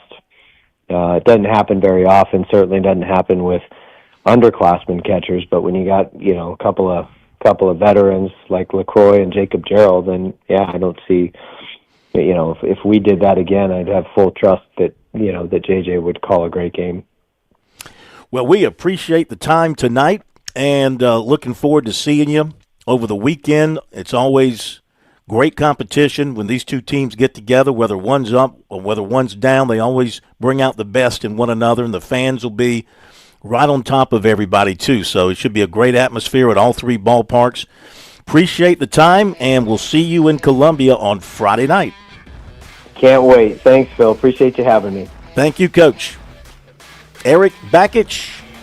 Gamecocks down 3-1, top of the third. Queens threatening first and second, one out. Marlotte has come on to pitch for the Gamecocks. So Queens is trying to turn it back their way, leading 3-1, and we'll be back in a moment. The lottery is not about getting rich. It's about helping people, and it always has been. The lottery is what helped raise the Great Wall of China, build the roads of Rome, and today in South Carolina, it's what generates millions of dollars each year for scholarships like the SC Hope, Life, and Palmetto Fellows. The South Carolina Education Lottery is investing in you. Visit sceducationlottery.com/betteryou to learn more. If you want to reach sports fans, there's no better place than the Sports Talk Media Network. We give your business exposure on over 20 radio affiliates across South Carolina, plus online at SportsTalkSC.com and on our growing social media platforms. That means radio, digital, and social, all working together for your brand. Our audience is loyal, engaged, and they trust what they hear from us. We partner with local businesses, regional brands, and anyone who wants to connect with real sports fans. From live reads and sponsorships to digital advertising, we'll build a custom campaign to fit your goals and budget. Ready to advertise with Sports Talk Media Network? Visit sportstalksc.com/sales-contact. That's sportstalksc.com/sales-contact. Sports Talk Media Network, advertising that reaches sports fans. Make your plans now to get to the coast for the Palmetto State's premier baseball showcase. The Classic, March 5th through 8th at Mike Johnson Park in Georgetown. Now in its 36th year, the Classic features the best high school players and teams from across South Carolina. Don't miss your chance to see the state's top Major League Baseball prospects and title contenders at the Classic. Presented by Coastal Chevrolet Cadillac Nissan. There will be games and contests, including a home run derby throughout the weekend. Visit theclassicgtown.com for tickets and more information. The Classic, showcasing South Carolina's finest in high school baseball, March 5th through the 8th in the state's best ballpark, Mike Johnson Park in Georgetown. Play ball!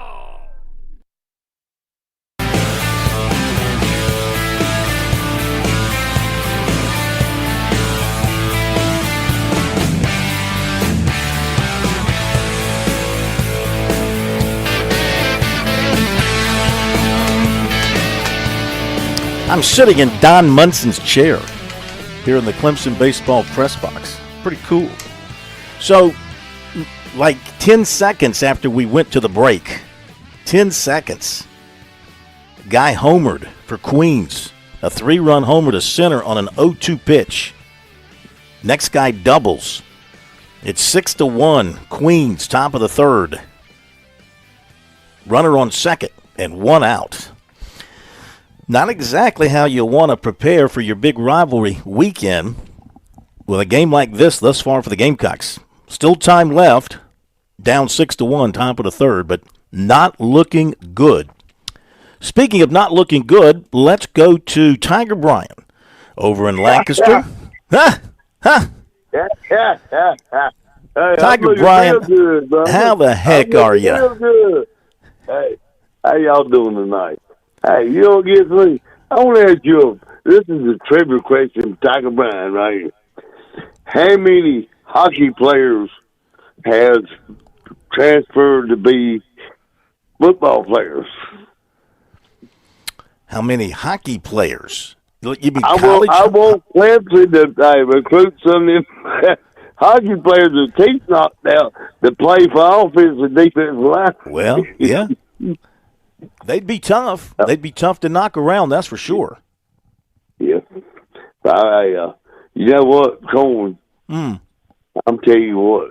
My basketball team get my hopes up. I always get my hopes up and they let me down. I ain't going to give up on them now. Don't get me wrong. Right.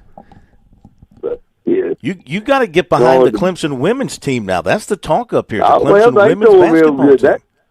Yeah, well, we're going to I hope we're a football team, a team that could, we're a football team school, Yeah. For now, you're still a football school for now, but, I mean, hey, a couple of more 7-6 win seasons and the women's basketball team keeps going to the tournament. I'm be saying, hey, girls, you go with it. They'll be erecting a statue to Sean Poppy out here somewhere. I know. Hey, I'm a pom-pom down the front, Charlie, when they win that championship. I will. That's right. You'll come to that parade. Yes, sir. I know you would. But I feel, my birthday, April 10th now. Send me a card or a letter or something. Your birthday is April the 10th. April 10th. Yep. All right, mark that down, Plummer. Mark that down so we can recall that for a special day on Sports Talk. April the 10th. That's right. I'm going to be at Destiny, Florida. You'll be in Florida? Yeah, we're going to Destiny, Florida. Miss Tiger Brown sending me down in Florida. I ain't been there one time. It was, I want to see you I dancing. went down there. I want to see you dancing in Florida. Hey, we got to go. Happy birthday in advance in case we forget. We'll be back. On Point Weather, brought to you by our friends at Palmetto State Armory. On 107 The Point. Here's tonight's forecast. Cloudy skies this evening, mild, low temperature of 55. Tomorrow, a couple days of rain starts. We're going to have on-and-off showers throughout the day, the high reaching 65. Same thing for Friday, pockets of rain to go with a high of 62. Weekend, much nicer. Sunshine returned to by Sunday, 75 degrees. I'm Cal Moss with your On Point local weather. Nothing better than supporting local farmers and getting the best of the best when it comes to beef. Did you know H&J Cattle Company now is a store you could shop at directly? Yep, 2074 Bethany Schoolhouse Road in Saluda. Highest quality beef, a nice drive out to the country, and great playground for the kids. You can even get an ATV tour of the farm. Even have local honey, tallow, elderberry syrup, and beautiful home decor items. Online, it's HandJCattle.com or find us on Facebook, H+J Cattle. Better yet, come around and see us. H&J Cattle Company. Vance. With SRN News, I'm Keith Peters in Washington. Secretary of State Marco Rubio has told reporters he was made aware of an incident with Cuban soldiers and that the U.S. is now gathering its own information to determine if the victims were American citizens or permanent residents. We have various different elements of the U.S. government that are trying to identify elements of the story that may not be provided to us now, Rubio said. Vice President J.D. Vance has announced that the Trump administration would temporarily halt some Medicaid funding to the state of Minnesota over fraud concerns as part of what he described as an aggressive crackdown on misuse of public funds. Vance made the announcement Wednesday with Dr. Mehmet Oz. On Wall Street, the Dow up by 307 points, the Nasdaq rose 288. More details at srnnews.com. Are you tired of that sinking feeling when the electric bill arrives? Does the phrase peak hours trigger anxiety and a headache? Do you suffer from chronic fatigue of watching your hard-earned money evaporate right into the power grid? You may be suffering from utility pain and anxiety disorder, or UPAD. Symptoms include sweating when running the AC, a fear of turning on lights, and a general feeling of powerlessness over your energy costs. It's time for you to try Solarist from Ken at Broker Solar. Broker Solar isn't a temporary fix, but a lasting solution with cutting-edge solar technology designed to address high energy bills at their source. Many clients have experienced immediate relief from high monthly payments with reports of increased home value and greater financial freedom. Imagine a brighter future for your home and your wallet. Side effects include the freedom to use your appliances when you want and a powerful sense of energy independence. Broker Solar, a brighter outlook for your home and wallet. Call us now, 803-807-7417. That's 807-7417 or online at brokersolar.com. The original Pancake House in Trenham Plaza on Forest Drive prepares fresh-made pancake and crepe batters every morning. These are an assembly line pancakes. They're incredible. You gotta try those apple pancakes or a Dutch baby. Is this breakfast or dessert? We serve only quality meats, thick bacon with freshly squeezed orange juice. Great tasting coffee. We start serving every morning at 6:30. Taste what fresh is all about at the original Pancake House. Forest Drive in Trenham Plaza. Our menus online. OPHColumbiaSC.com. When the Midlands weather puts your roof to the test, trust Shingles Now Roofing. Your local family-owned specialist, Charlie and Rodney, both GAF Master Elite contractors, pride themselves on quality repairs and replacements. Fully licensed and insured, we promise honest work at a fair price. Enjoy free inspections and estimates so you can always know where you stand. Protect your home with a team that treats you like family. Shingles Now Roofing. Shingles Now. Roof repairs right away. Visit shinglesnow.com. Experience matters, especially when it comes to protecting what's important. I'm David Jolly of the Higgins and Halloran Insurance Group. With more than a decade of handling insurance claims, I know the policy details inside and out. It's not just about paperwork. It's about real situations with real solutions. When life takes an unexpected turn, understanding can make all the difference. Connect with me and use my experience to your advantage. When you think about insurance, I ask that you think of me, David Jolly with the Higgins and Halloran Insurance Group, 803-850-0054.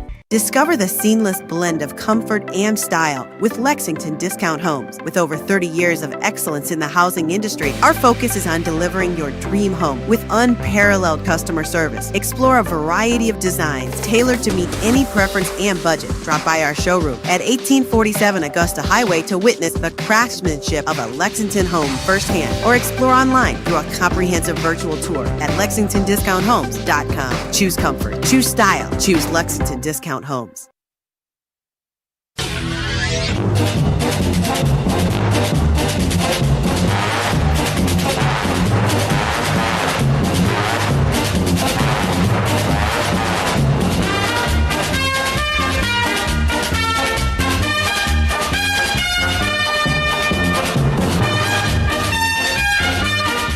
It is spring football season in South Carolina, so why not talk football over the next several weeks as teams go through spring practice?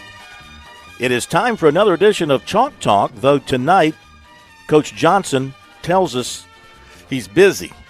Now, I don't know what that means. I can take that several different ways when he says he's busy. The Golden Bachelor, when he's busy, he's busy. So we're changing it from Chalk Talk to Chuck Talk as Coach Chuck Reedy joins us tonight on Chuck Talk. Chuck Talk. Good evening, Coach. How you doing? Yeah, I'm doing good, Phil. I miss my buddy. No, we need him. He'll be back with us next week, I'm sure. He said he had errands. He was trying to move them, so I don't know what her name is. I mean, I don't know what he's doing, but yeah, he said he had errands. Well, it is spring. Well, good for him. It is spring practice season. What did you think of spring practice back in the day? how much did you enjoy spring practice back in the day? Yeah. Oh, I love spring practice. You're starting. It's the first time that the first time you get on the field with a new football team, and so it was always exciting, especially the young guys that that maybe hadn't got a lot of coaching in the fall. To have a chance to work with those guys, and you didn't have to worry about getting ready for a game. Mm-hmm. So you could go out and practice and just try to get better every day, which was the objective. Yeah. How did you approach it from the physicality standpoint? Because there's nothing worse than losing a player in spring practice. It's just like I hate the NFL preseason because I hate losing for my team, the Packers. I hate losing a key player to an injury in preseason that cost you much of the upcoming season. How did you approach the physicality side of it? Well, spring practice, I always looked at it as, we're going to develop the toughness of our football team in spring practice. Obviously you're always concerned about injuries, but you can't let concern of injuries keep you from being a tough, hard-nosed football team. Mm-hmm. And you've got, and I think one of the reasons that they practice so early now, but spring practice used to be in May. And now it's in February, March, and I think one of the reasons for that is if you do get a guy hurt, you've got an extra month or two to get him well for fall. Mm-hmm. Makes sense. I know in particular, like Furman used to, when Dick Sheridan was coaching at Furman, they used to have spring practice in January. I think they might still do that for that very reason. Yeah, no, I mean, and that's that makes sense. And so, yeah, no, I think, and it seems like everybody has just moved it back and back. But anyway, yeah, it's again, like I said, you can't worry about injuries. You've got to go out there and have a lot of physical work in the spring. Yeah, how much did you find that once spring practice was over and you cut them loose, and they were on their own until you got back together? Well, I guess these days you get back together in early June. Maybe back then it was more like in July or maybe a little later. Did you find that typically they retained a lot from what they learned, the habits and the things that they learned in the spring? Was the retention generally pretty good? Yeah. And, what you're trying to do other than, develop toughness and improve on their skills, what have you. You're going to install your base offense and your base defense, and that's what you want to get done in the spring. Get those installed. So when you come back, usually we'd come back in August. Now back then, it was 2-a-days or 3-a-days, but the first day out. I mean, we most of them would know the whole offense or, what all we had done in the spring. And so, the carryover was always very good. Oh, man, you mentioned a magical word, 2-a-days. How much do you think football players today are missing by schools not having 2-a-days or even 3-a-days anymore? Yeah. Oh, I mean, that was like a rite of passage. You had to survive the 2-a-days, and and it was a countdown. I mean, if you had, I'm assuming it's still the same. I don't know, but you had so many practices. You were allowed to have 29 or 30, whatever the case may be. And, but those players, they'd mark off those 2-a-days and said, usually you come out of 2-a-days when school starts. Yeah. And, so, that was always, they were always looking forward to school starting so we get out of 2-a-days.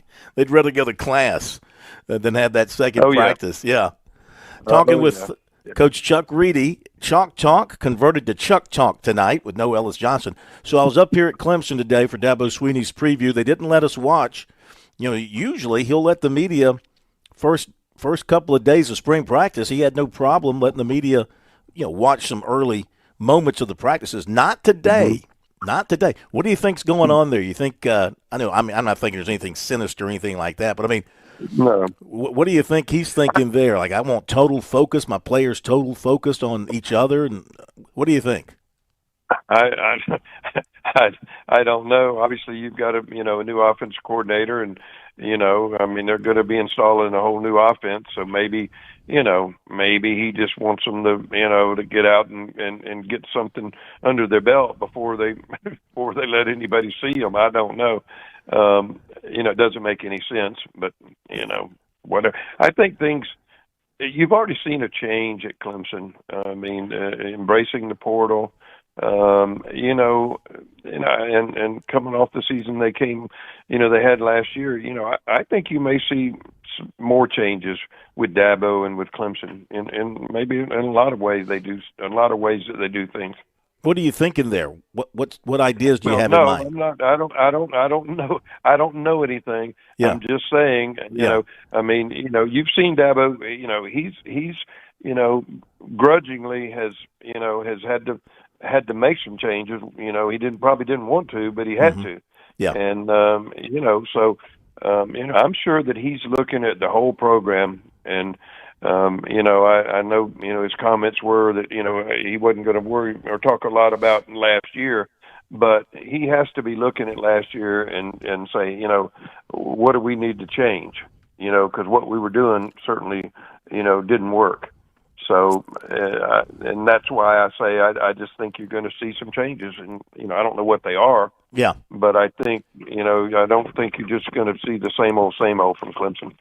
Well, one of the positives today was they're healthy, except for two players, a tight end, offensive lineman, going to miss all the spring. Everybody else, he said, was healthy, which was a big improvement over the same time last year. So that's a positive.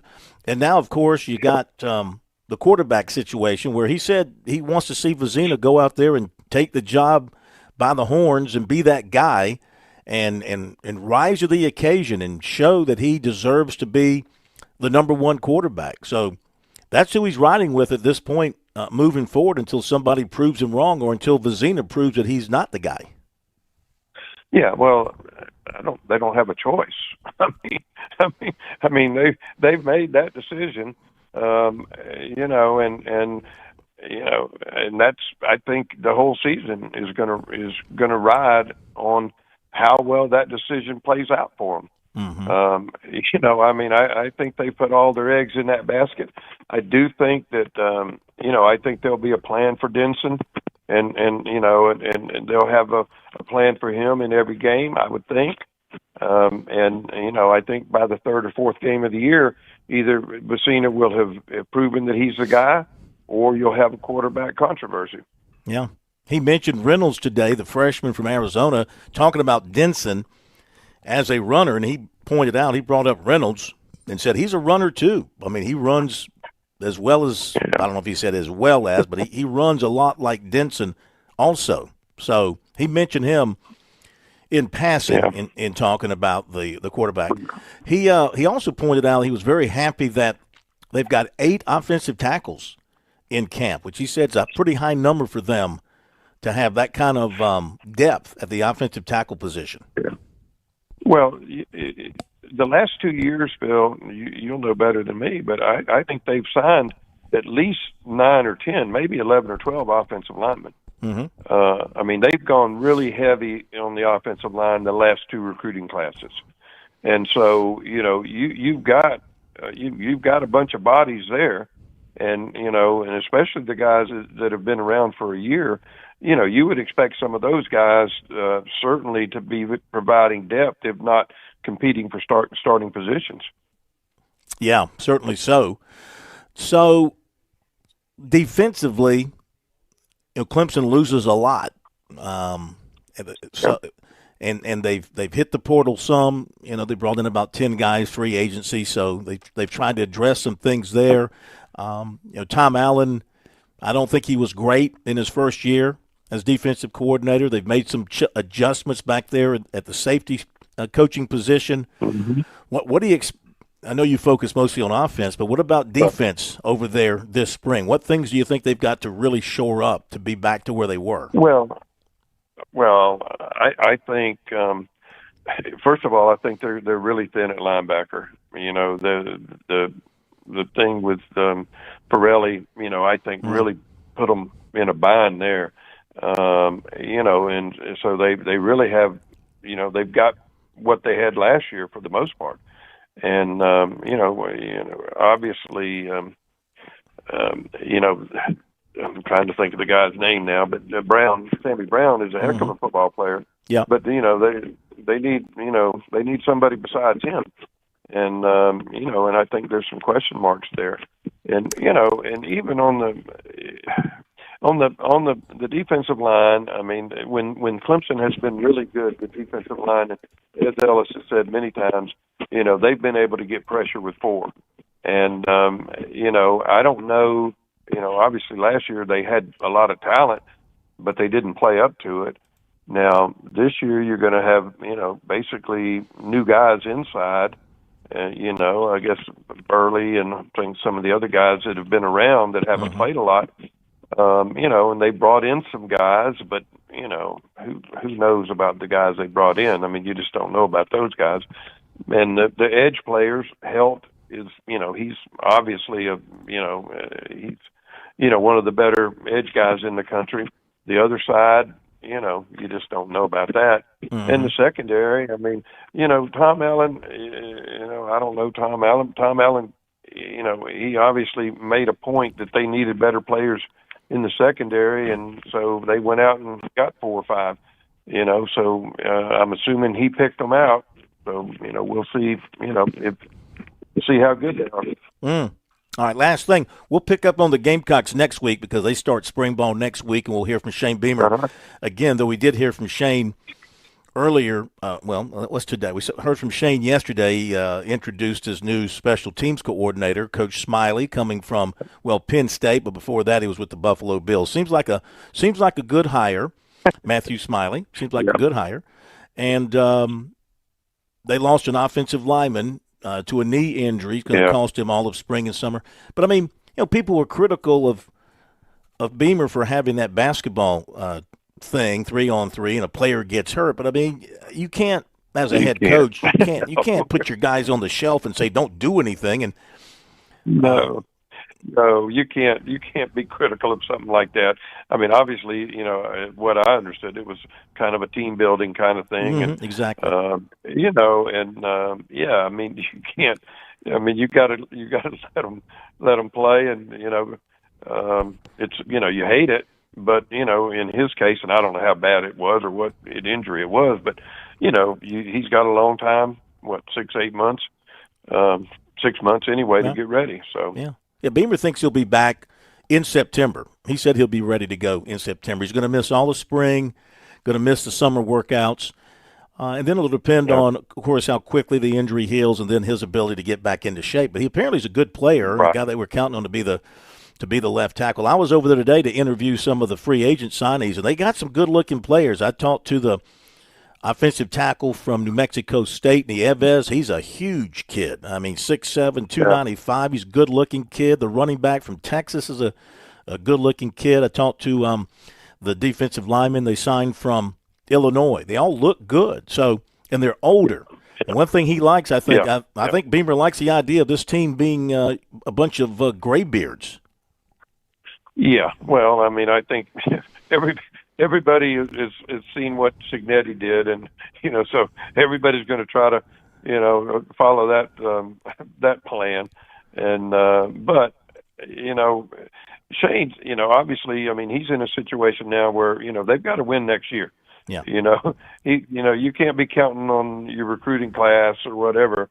So hopefully they brought in guys that that will make a difference. And as you said, and as I have been told, I haven't seen them, but they said the guys they brought in looked the part. Yeah. And that's always a good. If they don't look the part, then you're already in trouble. So that's right. At least if they look the part, you got a chance. Look good coming off the bus. Okay, Coach, we appreciate it. We'll plan on doing this through the spring. We'll make sure that we get the Golden Bachelor with us next week. Make sure his calendar is cleared. But we thank you, and we'll talk to you next week. Sounds great. Thank you. Thank you so much. That is the awesome Chuck Reedy, joining us here tonight on Sports Talk. 6-1, top of the fourth. Queens leading South Carolina. Queens with runners on first and second, one out. Not going well. Meantime, Charleston Southern with a 2-run rally in the ninth ties it up against Wilmington. It's 10-10. In the 10th, East Carolina 7-2 over Charleston. Stetson and Upstate are 1-1. We're with Major Billy Downer with the Department of Natural Resources, and we're visiting at the brand new DNR offices at the State Farmers Market. Major, tell us more about this place. That's right, Phil. The Department of Natural Resources has a new office located at the South Carolina Farmers Market. You can find us at 260D Epting Lane inside the Farmers Market grounds. Look for the DNR logo when you turn off of Highway 221 in West Columbia, or you can always go to the App Store on your Apple or Android device and look for Go Outdoors SC. Download the app and you can buy all of your license needs right there. Visit GoOutdoorsSouthCarolina.com today. There's a lot of things we take for granted in our lives. Your home's AC will run cool. Your drive-through coffee will be hot. And the car will start when it's time to take your kids to school. It's when things don't go as planned that you start thinking about who to call and where to turn. The good thing is, you can prepare for life's most difficult days by calling the Larry Lucas Agency today. Larry is a State Farm agent that has been taking care of people across South Carolina for more than 2 decades. You probably have insurance, but switching is easy, and bundling can save you hundreds or more. Most importantly, the Larry Lucas Agency can help you choose the protection you want at the price you want. All backed by South Carolina's #1 home and auto insurance company. Visit LarryLucasAgency.com today or give Larry a call at 803-799-1998. Like a good neighbor, Larry Lucas State Farm is there. Looking for a new car? You need to think about a Kia. If you're in the market for an SUV, consider the new Kia Telluride or the new Kia Sorento. They're big, they're strong, and loaded with tech for thousands less than Honda or Toyota. You'll see the difference right away, and you get double the warranty. Plus, you get the JT's Advantage million-mile warranty and about 1,000 other things you have to see to believe. If you want the biggest bang for your buck, it's time to think about a new JT's Kia. We're serious about saving you money. You've put in the work for your education. The extra early, extra late, extra work. That's because you understand education opens doors to better pay, better opportunities, and a better you. Being educated about playing the lottery is no different. It helps you be a better player, one who knows when to play and when to take a rain check. The lottery's a game, so let's keep it fun. Learn more at sceducationlottery.com/betteryou. The Sports Talk Recruiting Report is sponsored by Seawell's Catering.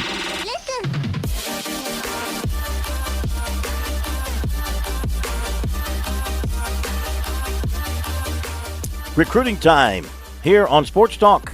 It is brought to you by Seawells. Make sure you get there tomorrow or Friday. Real quick. What do we have tomorrow? Tomorrow it is Southern Fried Chicken, carved turkey with cornbread dressing, barbecue glazed pork chops, and hamburger steaks with onions. Oh my gosh, what a menu. Yeah, that's all Thursday. What about Friday? It's a roast beef Friday, chicken tenders as well, teriyaki glazed salmon nuggets, and Polish kielbasa with grilled onions. You can't beat that. What a way to finish the week. Make sure you get to Seawells. Enjoy the daily luncheon buffet. And if you're going to have a big party, like, Tiger Bryant's going to have a big birthday party coming up, April the 10th. Mark that down. April the 10th, Tiger Bryant, he turned 75. No, I think he turned 65. Or maybe it's 55. Big birthday party, and Seawells should handle that catering for him and for you. 803-771-7385, the number online at SeawellsCateringSC.com. Let's get to the recruiting news. Mekhi Brown, 6'7", 230, defensive end out of Greenwich, Connecticut. New South Carolina DN coach Deion Brown was recruiting him at Penn State. Not long after he got to South Carolina, he turned his attention to him for the Gamecocks. That's working out well. Good relationship between the two. A lot of interest.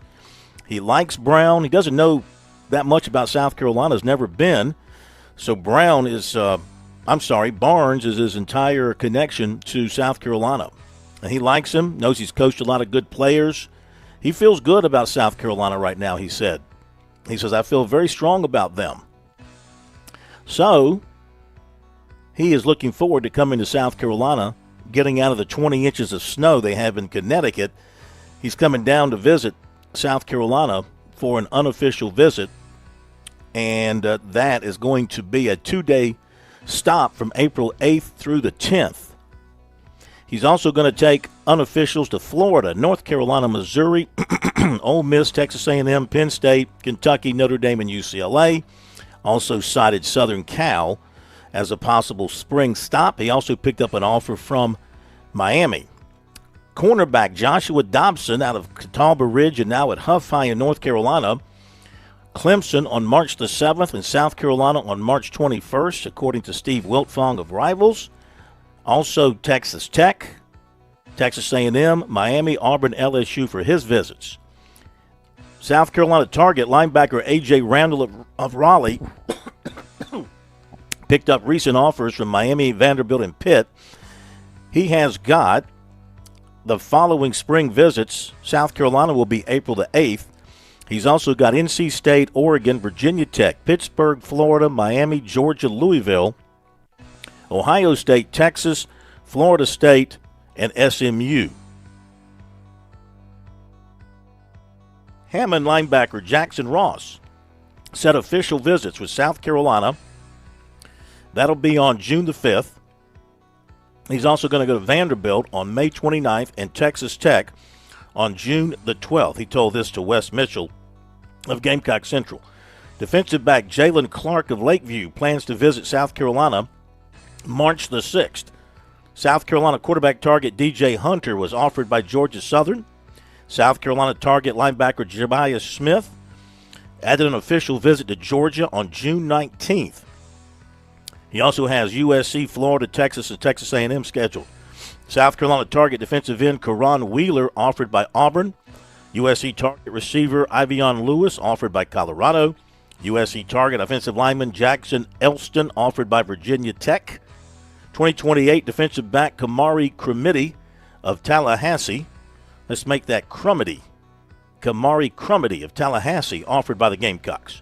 28 offensive lineman Quelly Fielder, 6'4", 315 of Carrollton, Georgia, will make spring visits to South Carolina April the 11th.